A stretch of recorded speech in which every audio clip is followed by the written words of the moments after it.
Turns out the Beast Sacred Seal is just called Beast, and it's most likely going to be bothering me forever. But you know what? The seal is really good. It removes any transformation requirement off any beast, and some actually get a lot of benefits out of this. I kind of just want to throw around my personal thoughts and opinions on this and throw around some units I think are worth highlighting for this specific seal. Let's just get right into it, I guess. I think the one unit that absolutely benefits the most out of the Beast Sacred Seal is Modus. One of the biggest issues he had even on debut was the fact that he couldn't reliably get his transformation gimmick with arguably his best set, which more or less is just kind of every melee armor best set, Hardy Fighter 3. He wasn't able to transform as easily without just running either some sort of fully beast team, beast dragon team, or just keeping his innate beast slot, but that really came at the cost of his tanking capabilities. And because of that, he wasn't able to use stuff such as distant counter or breath that was built into his weapon. You pretty much just had to outsource breath for the best case scenario. But now that we have a Beast Sacred Seal, he's honestly a really solid armor again, in my opinion, mostly because you're also able to take advantage of stuff such as Emblem Marth. For a 1 cooldown Aegis, you'll have distant counter built into his weapon so he can always counter attack, again assuming that there isn't any sort of sweep effect or anything that would otherwise prevent his ability to counter attack. He could get around guard shenanigans as long as the foe doesn't have tempo themselves, and because he's actively getting his defensive special off more often,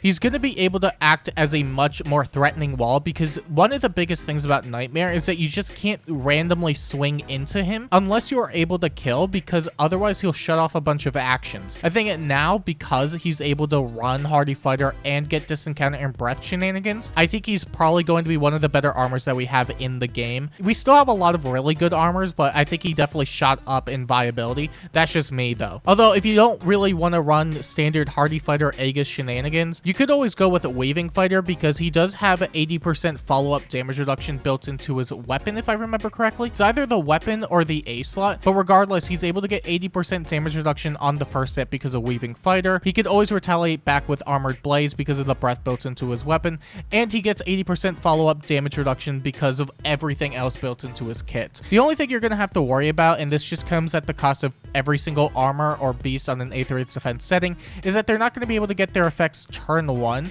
So if the foe does go in, it's going to be a bit more of an issue. Still, Weaving Fighter with Ravager and Nightmare is always just going to be a really solid combination. One other unit that I absolutely want to mention is Cavalry, because he also benefits from getting distant counter from his weapon. Granted, it's not nearly as much as somebody like Modus, but he does also get additional stats while transformed, and he does get other miscellaneous stuff that is really good in his weapon, including AoE damage reduction, which is very rare amongst any sort of unit that doesn't have Godo support or stones or anything of the sort. The only problem I have with Cavalry specifically is that he doesn't really have anything that allows him to loop Aegis on a consistent basis.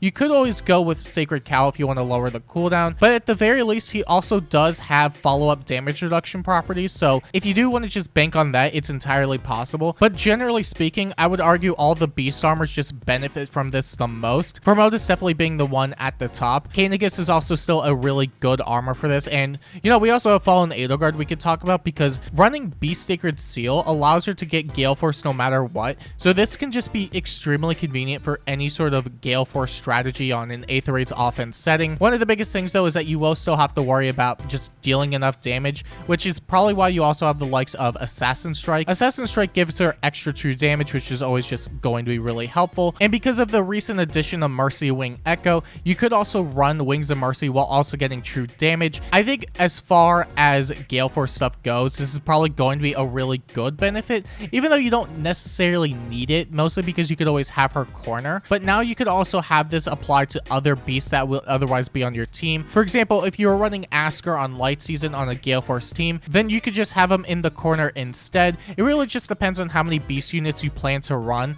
and whether or not you really want to run any sort of a beast effect in your beast slot, which most of the time you probably aren't, because for Gale Force teams you really need Wings of Mercy. But generally speaking, this is just extremely convenient for most beasts, regardless. And I still want to throw a shout to Edelgard because she does get the Gale Force while transformed, and you won't necessarily have to worry about the beast transformation by just running the Sacred Seal. You can also run the Wings of Mercy 4, which definitely helps the extension of her Gale Force capabilities. You don't have the ability to run Assassin's Strike because of it, but you do have the 2-space warp, which is also equally valuable in my opinion. But if you don't want to run any sort of Gale Force stuff, you could always go with just standard tanking whatever, because she also has disencounter built into her weapon since she is a beast armor. You can run Wild Weaving, so you get acceleration and healing after combat and a good amount of damage reduction. And Breath of Life 4 is pretty much just there because it allows her to get around stuff like flare damage, which would otherwise really ruin her day. And I wouldn't say she's necessarily the best tank or damage dealer nowadays.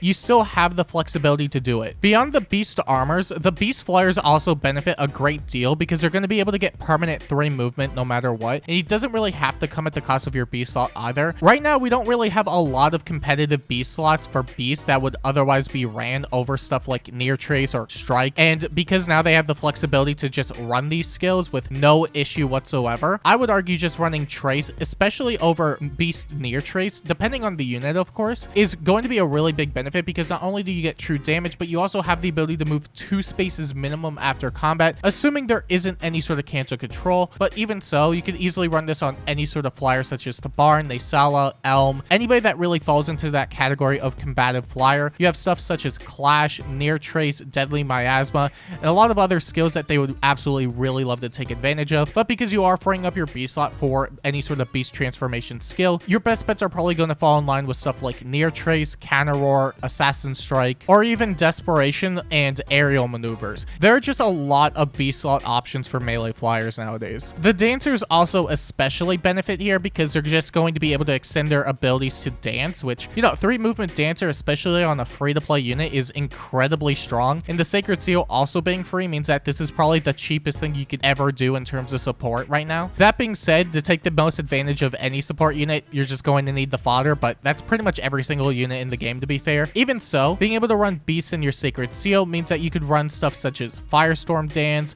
or Cantrip or any sort of Wings of Mercy gimmick, especially in the X slot if you want to run that instead. Basically, it just extends your ability to bring out supportive capabilities such as buffing allies or debuffing foes, with the added benefit of dance skills also having Trace built into them so that you could always cancel back after. Even so, it's really just going to be a matter of 3 movement dancers, and it's fairly simplistic for the most part. You just have a lot of gimmicks and effects that you could otherwise throw around on these units because dancers just have a lot of support capabilities, especially the flying one. The one other thing I want to mention about just either running Beast Near Trace or Near Trace 4 is that you are getting 2 movement after you dance, which is a lot comparatively to Beast Near Trace, but you are also able to free up your Sacred Seal for what could otherwise be more support. And while the support capabilities are limited on that front, you still have stuff such as chills and ground orders or whatever the case might be, especially if you don't have access to the likes of Soaring Guidance or Guidance Echo or anything of the sort. There are options regardless, but I don't think at this point running Beast Near Trace is exactly the most beneficial thing, especially now that we have a lot of tier 4 dances that just do so much more. Otherwise, it's just a lot of other miscellaneous stuff you could throw around. I think the Cavalry do benefit regardless, as with every single beast, but I don't think the implications are going to be nearly as drastic besides getting extra true damage in their beast slot from Strike or running other miscellaneous skills, but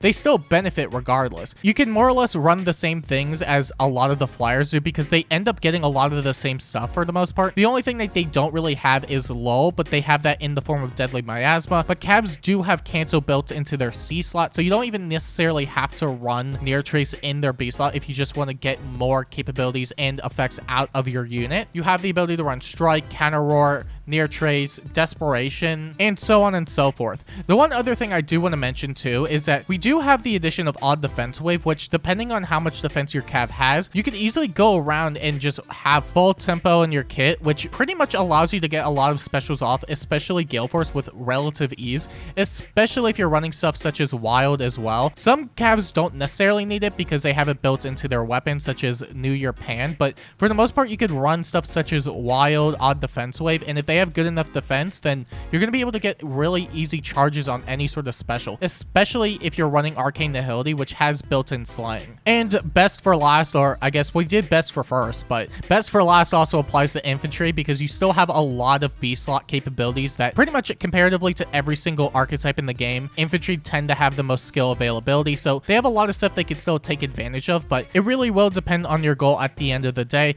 If you're running something for Gale Force capabilities, you could still stack up stuff such as Strike, Wings of Mercy 4, the same song and dance that you would otherwise put on every single other Gale Force unit, but you also still have the capabilities of Mercy Wing Echo if you want to take advantage of that, as well as Attack Speed Wild, but because they are Infantry, they don't necessarily need it as much as a lot of other archetypes, especially since they have built-in tempo. Even so, it is relatively beneficial regardless. And one thing I do want to mention is that not every single Infantry beast has full tempo in their weapon at the moment. The only one that isn't going to have it for pretty much ever is Groom Raphael because he got skipped for a refine. We are due for a New Year Valoria and New Year Keaton refine, so they will eventually get it. I would probably just hold out on giving them any sort of odd defense wave stuff for the time being if it is something you are thinking of. Otherwise, you have pretty much every shade of Nyla. They all have Canto remaining +1 built into their weapon, which is really funny, but it is also incredibly helpful, especially if you're trying to do hit and run stuff with Gale Force, or I guess hit and run. If you're really trying to take advantage of Glare, you could probably run hit and run, but at this point I probably wouldn't run it. This is just assuming you want to use it because it does inflict gravity on the foe and foes within one space of said foe, but there really isn't much else to it. You would pretty much just have to run hit and run because of the Canto remaining +1 in it, just so you could get away with relative ease, but also because there are warping mechanics. It's kind of a mixed bag of a skill at this point in my opinion, but you do have the option.